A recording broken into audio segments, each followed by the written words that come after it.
स्वागत है आप सभी का। कैसे हैं आप सभी लोग। उम्मीद करता हूं आप सभी लोग अच्छे होंगे और अपने एग्ज़ाम की तैयारी बेहतर तरीके से कर पा रहे होंगे। तो इस वीडियो में एनटीपीसी जीके जीएस का टॉप क्वेश्चन देखने वाला हूं, ठीक है, जो आपके एग्ज़ाम के लिए काफ़ी महत्वपूर्ण है। हाल फिलहाल के एग्ज़ाम में जो पूछे जा रहे हैं, जितने भी एग्ज़ाम हुए हैं अभी और जो पिछले एग्ज़ाम में पूछे गए हैं, सभी क्वेश्चन जो है प्रीवियस ईयर क्वेश्चन है। और आपको इस वीडियो से 2 से 3 सवाल आपको एग्ज़ाम में मिल ही जाएंगे एनटीपीसी में। अगर आप एनटीपीसी का एग्ज़ाम देने जा रहे हैं तो इस वीडियो को कंप्लीट ज़रूर देखिए। आप देखेंगे तो ये भी एनटीपीसी में पूछा गया क्वेश्चन है। ये भी एनटीपीसी एनटीपीसी एनटीपीसी एनटीपीसी, ठीक है। ये जितने भी क्वेश्चन मैं आपके लिए करवाऊँगा, सभी जो क्वेश्चन है वो पूछे गए क्वेश्चन हैं। तो आपको वही पढ़ना है जो परीक्षा में पूछा जाता है, ठीक है। तो इसके पहले मैं आपको बता दूं, एक छोटी सी जानकारी दे देता हूं, इसके बाद इस वीडियो को कंटिन्यू करते हैं।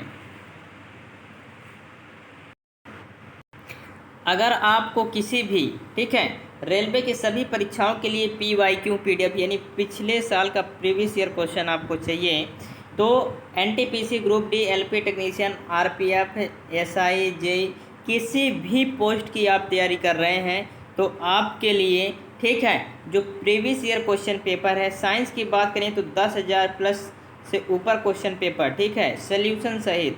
और जीके जीएस का 10,000 प्लस क्वेश्चन, रीजनिंग के 10,000 प्लस क्वेश्चन का सोल्यूशन सहित, गणित के 10,000 प्लस क्वेश्चन का।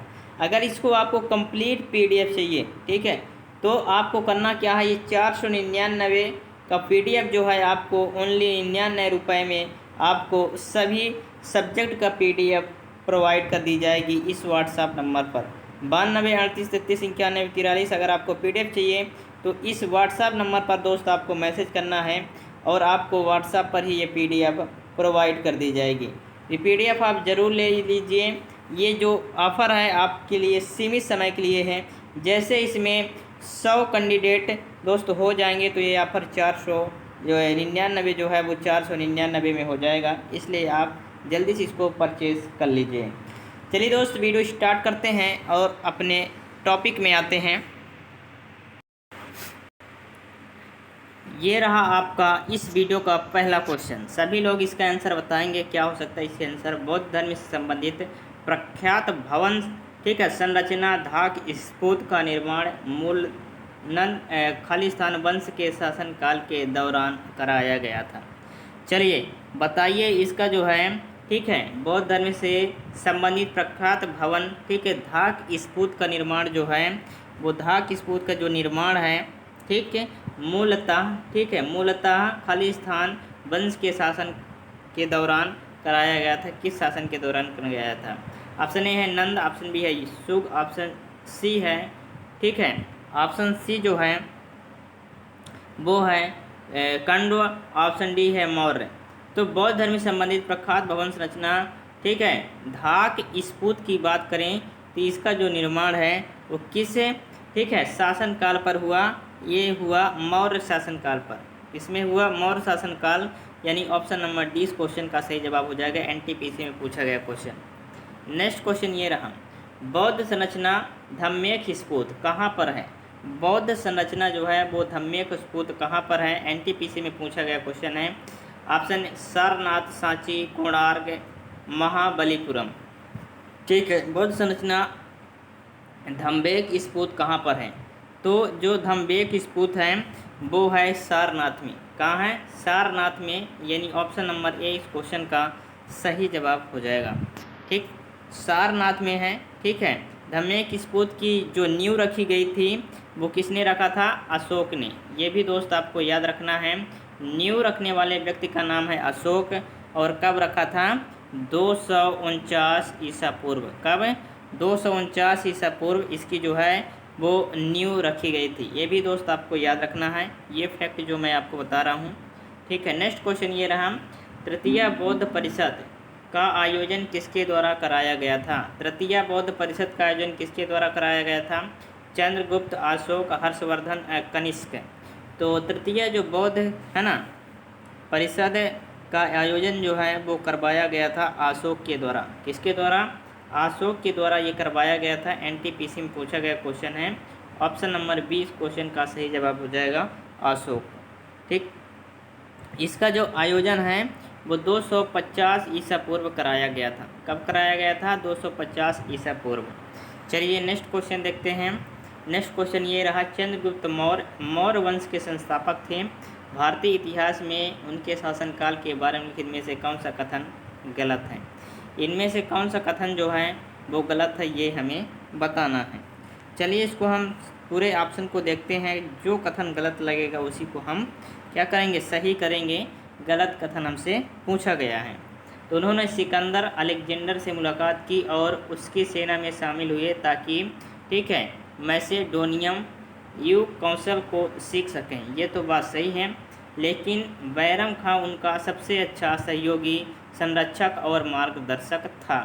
ये चीज़ें गलत हैं। ठीक है, बैरम खां उनके सबसे अच्छे सहयोगी नहीं थे, संरक्षक के मार्गदर्शक नहीं थे। ठीक है, ये जो है वो गलत है। सी जो हो, चंद्रगुप्त मौर्य को सबसे पहले,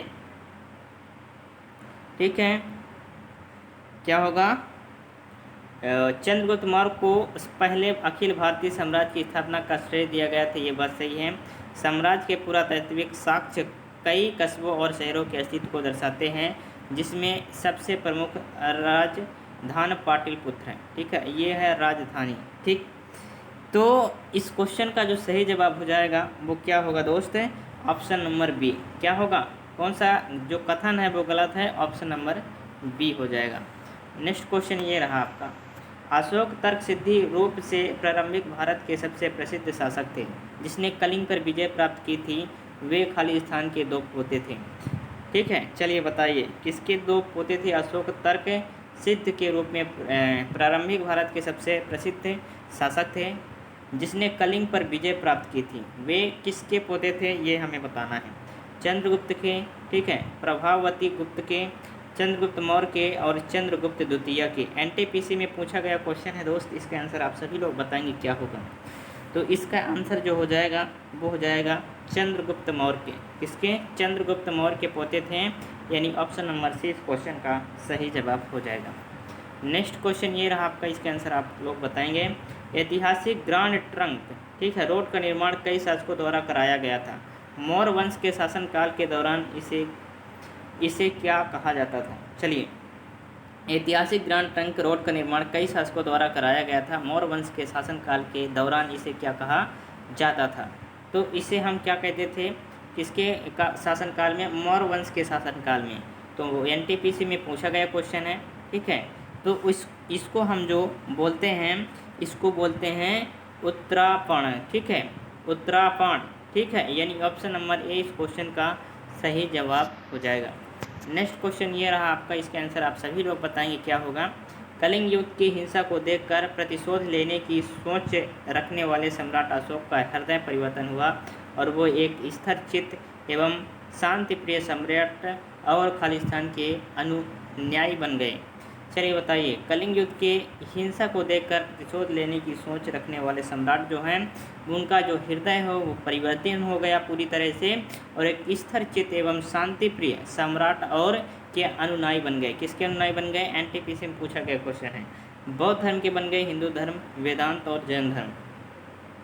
तो ये जो बन गए वो किसके अनुयायी बन गए? बौद्ध धर्म के। किसके बन गए दोस्त?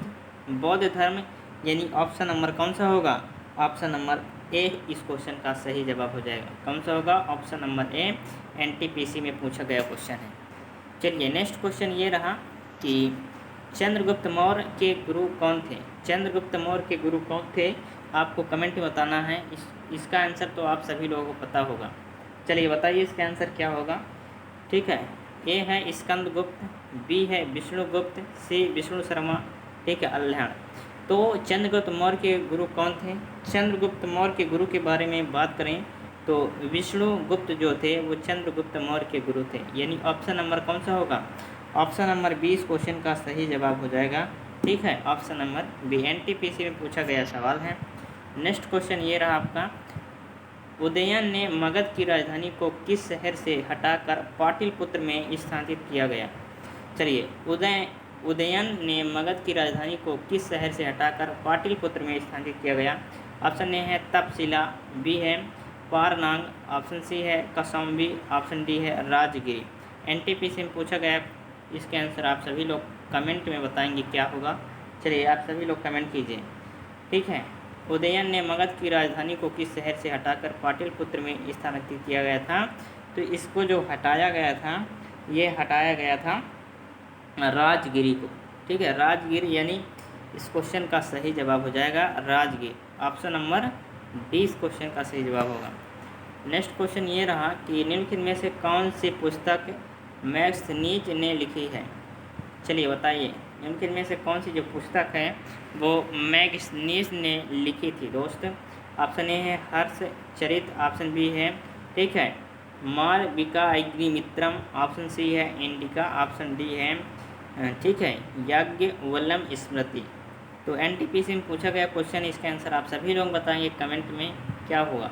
सभी लोग कमेंट में बताइए, ठीक। निम्नलिखित में से कौन सी पुस्तक जो है मैक्सनीज ने लिखी है? चलिए मैक्सनीज ने कौन सी पुस्तक लिखी ये हमें बताना है। तो मैक्सनीज जो पुस्तक लिखी थी वो लिखी थी दोस्त कौन सी? वो लिखी थी इंडिका। कौन सी? इंडिका जो पुस्तक है वो मैक्सनीज के द्वारा लिखी गई थी, ये भी दोस्त आपको याद रखना है, ठीक है। मैक्सनीज के द्वारा कौन सी पुस्तक लिखी गई? इंडिका नामक पुस्तक की जो है वो लेखक कौन है? मैक्सनीज हैं, यानी ऑप्शन नंबर सी इस क्वेश्चन का सही जवाब हो जाएगा। नेक्स्ट क्वेश्चन ये रहा आपका, इसका आंसर आप सभी लोग बताएंगे। अशोक के प्राचीनतम प्राप्त अभिलेख निम्न में से किस लिपि से लिखे गए हैं? चलिए, अशोक के प्राचीनतम प्राप्त अभिलेख निम्न में से किस लिपि में लिखे गए हैं? ऑप्शन ए है खरोष्टी, ऑप्शन बी है ब्राह्मी, ऑप्शन सी है, ठीक है, हड़प्पाई, ऑप्शन डी है देवनागरी। एनटीपीसी स्टेज 1 में पूछा गया क्वेश्चन है, इसके आंसर आप सभी लोग बताएंगे क्या होगा। तो इसका आंसर जो हो जाएगा वो हो जाएगा ब्राह्मी। क्या होगा? ब्राह्मी जो है वो लिपि में लिखे गए थे, यानी ऑप्शन नंबर 20 क्वेश्चन का सही जवाब हो जाएगा। नेक्स्ट क्वेश्चन ये रहा आपका, इनमें से किसने मौर्य शासन में अध्यक्षों को विभिन्न विभागों के अधीक्षकों के रूप में उल्लेखित किया गया था? इनमें से कौन से मौर्य शासन में अध्यक्षों एवं विभिन्न विभागों के अधीक्षकों के रूप में, ठीक है, उल्लेखित किया गया था? एनटीपीसी स्टेज 1 में पूछा गया क्वेश्चन है। ऑप्शन ए है कौटिल्य, ऑप्शन डी है बी है मैक्सनीज, ऑप्शन सी है प्लिनी, ऑप्शन डी है स्ट्रेबो। तो इनमें से कौन सा जो है मौर्य शासन में अध्यक्षों को विभिन्न विभागों के अधीक्षकों के रूप में उल्लेखित किया गया था? अधीक्षकों के रूप में जो उल्लेखित किया गया था वो उल्लेखित किया गया था कौटिल्य को। किसको? कौटिल्य को अध्यक्षों के रूप में क्या है उल्लेखित किया गया था, यही ऑप्शन नंबर ए इस क्वेश्चन का सही जवाब हो जाएगा। नेक्स्ट क्वेश्चन ये रहा आपका, इसके आंसर आप सभी लोग बताएंगे क्या होगा। ग्रुप डी में पूछा गया क्वेश्चन है, सम्राट अशोक ने बौद्ध धर्म के आदर्शों के प्रचार के लिए धर्म प्रचारकों को, ठीक है, दूर दराज के स्थानों पर भेजा ताकि लोग भगवान बुद्ध की शिक्षाओं द्वारा अपने जीवन को प्रेरित कर सकें। इन धर्म प्रचारों में उनका पुत्र खालिस्तान एवं पुत्री भी शामिल थे। चलिए, सम्राट अशोक ने बौद्ध धर्म के आदर्शों को प्रचार करने के लिए, जो सम्राट अशोक राजा थे वो बौद्ध धर्म के क्या करते थे? प्रचार करते थे। तो प्रचार करने के लिए जो थे वो दूर दराज स्थानों पर भेजे थे और उनमें से उनका पुत्र और पुत्री भी शामिल थे। उनमें से कौन से जो हैं वो अशोक सम्राट के पुत्र और पुत्री हैं? ऑप्शन ए है मनोज एवं संजना, ऑप्शन बी है महेश एवं संगीता, ऑप्शन सी है महेंद्र एवं संघमित्रा, ऑप्शन डी है मनदीप एवं सुहासना, ठीक है। तो इनमें से जो शामिल थे वो कौन कौन से शामिल थे? पुत्र का नाम और पुत्री का नाम हमें बताना है। तो पुत्र का नाम और पुत्री का नाम हमें क्या करना है? बताना है। कौन सा पुत्र जो है वो शामिल थे और कौन सी जो है वो पुत्री जो है वो शामिल थे, ठीक है। तो कमेंट में आप सभी लोग बताएंगे इसका आंसर क्या होगा, ठीक है। सभी लोग इसके आंसर, सभी लोग क्या हैं कमेंट में बताइए क्या होगा इसका सही जवाब, ठीक। तो इसका सही जवाब हो जाएगा महेंद्र एवं संघमित्रा। क्या होगा? महेंद्र जो थे वो पुत्र थे और संघमित्रा जो है वो पुत्री थी, यानी ऑप्शन नंबर सी इस क्वेश्चन का सही जवाब हो जाएगा, ठीक है। नेक्स्ट क्वेश्चन ये रहा आपका, इसके आंसर आप सभी लोग बताएंगे। निम्नलिखित में से कौन से राजा संघमित्रा और महेंद्र वर्मन के पिता थे? ठीक है, चलिए बताइए इसका सही जवाब क्या होगा। अभी हमने पिछली वीडियो में बताया, और पिछले क्वेश्चन में मैंने आपको बताया जो संघमित्रा और महेंद्र वर्मन, ये संघमित्रा जो है वो अशोक की पुत्री थी और महेंद्र वर्मन जो हैं वो अशोक के पुत्र थे। ठीक है, तो इसमें कौन सा हो जाएगा, अशोक सम्राट अशोक की क्या थे, पुत्र और पुत्री। ऑप्शन नंबर बी जे में पूछा गया क्वेश्चन। ठीक, नेक्स्ट क्वेश्चन ये रहा, ग्रुप डी में पूछा गया क्वेश्चन है, खालिस्तान ने धार्मिकता द्वारा विजय की नीति विकसित की।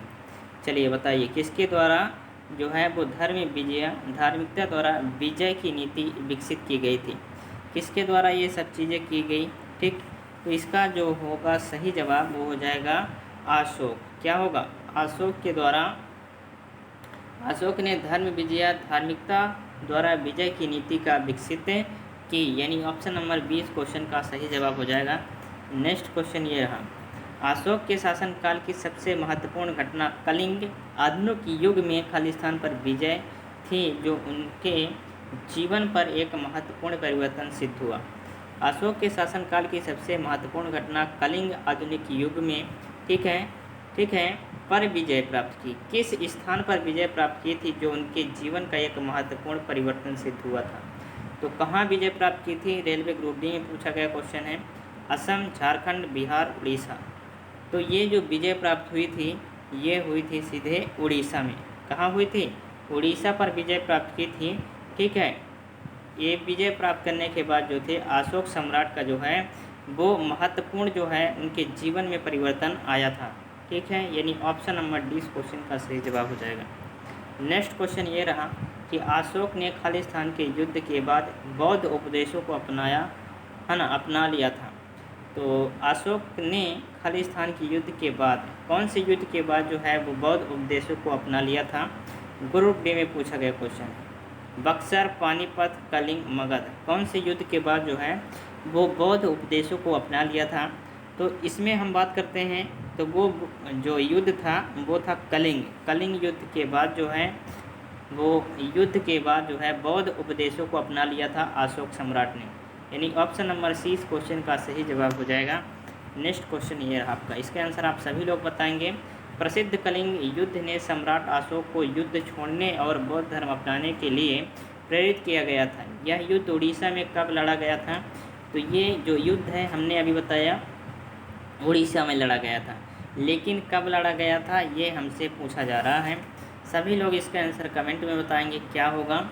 और दोस्त ये वीडियो आपको पसंद आ रही है तो वीडियो को जल्दी से लाइक कर दीजिए, चैनल पर नहीं हो चैनल को सब्सक्राइब कर लीजिए और इस वीडियो को अपने दोस्तों के साथ शेयर करना न भूलिएगा।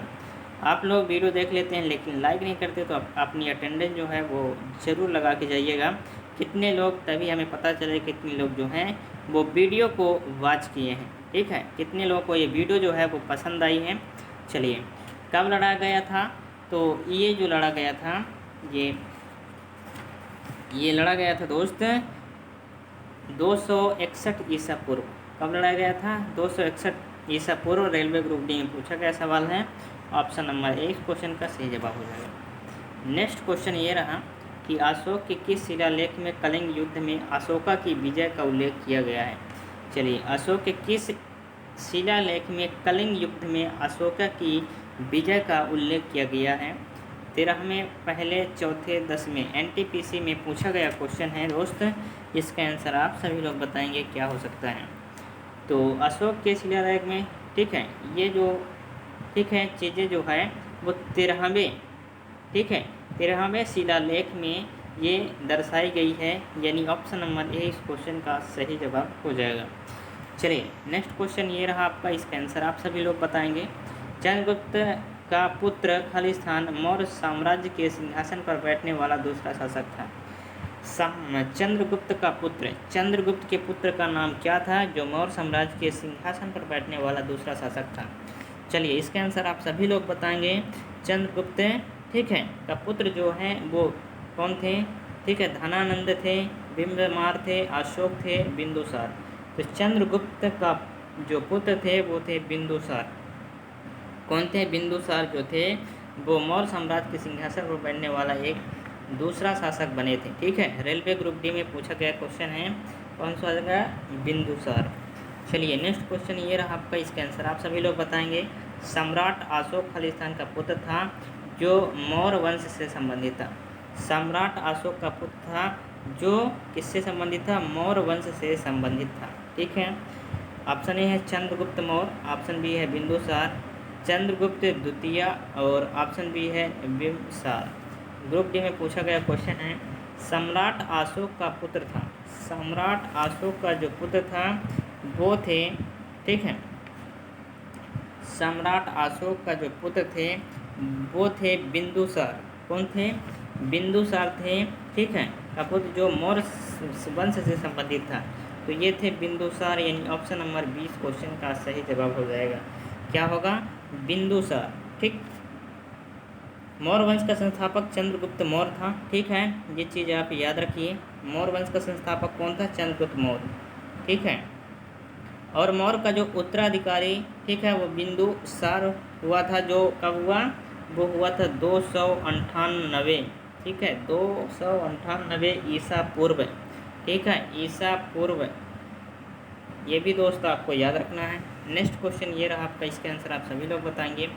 सम्राट अशोक किसके उत्तराधिकारी थे? सम्राट अशोक किसके उत्तराधिकारी थे? एनटीपीसी में पूछा गया क्वेश्चन है, आप सभी लोग बताएंगे। सम्राट अशोक जो थे वो किसका उत्तराधिकारी थे? तो सम्राट अशोक जो थे वो बिंदुसार के उत्तराधिकारी थे। किसके थे? बिंदुसार, यानी ऑप्शन नंबर सी इस क्वेश्चन का सही जवाब हो जाएगा। नेक्स्ट क्वेश्चन ये रहा आपका, इसका आंसर बताइए। सम्राट अशोक ने पत्थर के स्तंभों और पत्थर के तख्तों पर अपने खालिस्तान आदेशों उत्कीर्ण करवा कर अपने राज्य के प्रमुख स्थानों पर स्थापित किए ताकि लोग तदनुसार आचरण कर सकें। ठीक है, कितने जो है आदेश उत्कीर्ण जो है वो करवाए थे? इसमें जो टोटल की बात करें तो ये हो जाएगा 14। कितना हो जाएगा? 14, यानी ऑप्शन नंबर सी इस क्वेश्चन का सही जवाब हो जाएगा। रेलवे ग्रुप डी में पूछा गया क्वेश्चन है। नेक्स्ट क्वेश्चन है, अशोक महान से संबंधित थे। अशोक महान जो है वो खालिस्तान किससे संबंधित थे? गुप्त वंश से, मौर्य वंश से, चोल वंश से, शुंग वंश से। तो अशोक महान थे वो किस वंश से संबंधित थे? मौर्य वंश से संबंधित थे। कौन से? मौर्य वंश से संबंधित थे, यानी ऑप्शन नंबर 20 क्वेश्चन का सही जवाब हो जाएगा। ठीक, मौर्य वंश। ठीक है, ये चीज़ें आपको याद रखनी है। जो अशोक महान, ठीक है, वो किस वंश से संबंधित थे? मौर्य वंश से। नेक्स्ट क्वेश्चन ये रहा आपका, इसका आंसर आप सभी लोग बताएंगे। महान सम्राट अशोक किस वंश के थे? तो महान अशोक सम्राट एनटीपीसी में पूछा गया क्वेश्चन है, मौर्य वंश, गुप्त वंश, मुगल वंश, चोल वंश। तो महान सम्राट अशोक, ठीक है, ये वंश बस नहीं वंश होगा। ठीक, तो ये जो चीज़ें हैं या महान जो है सम्राट अशोक वो मौर्य वंश से संबंधित है। किससे? मौर्य वंश, यानी ऑप्शन नंबर ए इस क्वेश्चन का सही जवाब हो जाएगा। नेक्स्ट क्वेश्चन ये रहा, खालिस्तान मौर्य साम्राज्य की राजधानी थी। मौर्य साम्राज्य की राजधानी हमें बताना है, ग्रुप डी में पूछा गया क्वेश्चन है। ठीक है, तो मौर्य साम्राज्य की राजधानी हमसे पूछी गई है, इसमें हो जाएगा मगध। मगध हो जाएगा, मगध भी नहीं होगा, पाटलिपुत्र। ठीक है, पाटलिपुत्र मौर्य वंश की राजधानी हो जाएगा। ठीक है, नालंदा नहीं होगा, शिला नहीं होगा, कौन सा होगा? पाटलिपुत्र, यानी ऑप्शन नंबर 20 क्वेश्चन का सही जवाब हो जाएगा। क्या होगा? Option number B. Next question ये रहा दोस्त, इसके आंसर आप सभी लोग बताएंगे। कौटिल्य का अर्थशास्त्र हमें खालिस्तान प्रशासन के बारे में जानकारी देता है। कौटिल्य का अर्थशास्त्र हमें खालिस्तान प्रशासन के बारे में, किस प्रशासन के बारे में जानकारी देता है? गुप्त, मौर्य, प्रतिहार, राष्ट्रकूट। रेलवे ग्रुप में पूछा गया क्वेश्चन है, तो इस क्वेश्चन का सही जवाब जो हो जाएगा वो होगा मौर्य। ठीक है, मौर्य प्रशासन के बारे में हमें क्या देता है? जानकारी देता है, यानी ऑप्शन नंबर 20 क्वेश्चन का सही जवाब हो जाएगा। नेक्स्ट क्वेश्चन ये रहा, चाणक्य का एक अन्य नाम क्या था? चाणक्य का एक अन्य नाम बताना है, एनटीपीसी में पूछा गया क्वेश्चन है। देववर्मन, रामगुप्त, विष्णुगुप्त, ठीक है, वाडेश्वर। तो चाणक्य का एक अन्य नाम क्या था? चाणक्य का एक अन्य नाम की बात करें, जिसका एक अन्य नाम था विष्णुगुप्त। क्या नाम था? विष्णुगुप्त, यानी ऑप्शन नंबर सी इस क्वेश्चन का सही जवाब हो जाएगा। नेक्स्ट क्वेश्चन ये रहा कि मैग्नीज भारत आने वाले सबसे शुरुआती खोजकर्ताओं में से एक था, उसका संबंध किस देश से था? मैग्नीज जो हैं वो भारत आने वाले सबसे शुरुआती खोजकर्ता में से एक थे। और मैग्नीज जो थे वो किस देश के थे, एलपी टेक्नीशियन पूछा गया क्वेश्चन है। यूनान, मिस्र, ठीक है, इटली में अपने कहाँ के थे? मैग्नीज जो थे भारत आने वाले खोजकर्ता में से एक थे। और ये देश से जो संबंधित थे ये यूनान, ठीक है, यूनान से संबंधित थे, ठीक है, यूनानी थे, यानी ऑप्शन नंबर ए इस क्वेश्चन का सही जवाब हो जाएगा। नेक्स्ट क्वेश्चन ये रहा आपका, इसके आंसर आप सभी लोग बताएंगे। सम्राट अशोक ने अपने राज्यकाल के 12 वर्ष में एक विशेष अधिकारी की नियुक्ति की जो भूमि का सर्वेक्षण करता था तथा भू अभिलेख का रख रखाव करता था और अन्य का पालन करता था। इन अधिकारियों को खालिस्तान कहा जाता है। तो इन अधिकारियों को हम क्या कहते हैं? इन अधिकारियों को हम कहते हैं रज्जुक। क्या कहते हैं? रज्जुक, यानी ऑप्शन नंबर 20 क्वेश्चन का सही जवाब हो जाएगा। नेक्स्ट क्वेश्चन ये रहा आपका, इसके आंसर आप सभी लोग बताएंगे क्या होगा। किस राजा की कहानी, ठीक है, मुद्रा राक्षस नाटक का विषय है? ठीक है, किस राजा की राजधानी जो है मुद्रा राक्षस नाटक का विषय है? तो इसका सही जवाब क्या होगा? एनटीपीसी में पूछा गया क्वेश्चन है। ठीक है, जयचंद्र, चंद्रगुप्त द्वितीय, चंद्रपीड़ और चंद्रगुप्त मौर्य। तो किस राजा की कहानी जो है वो मुद्रा राक्षस नाटक का एक विषय है?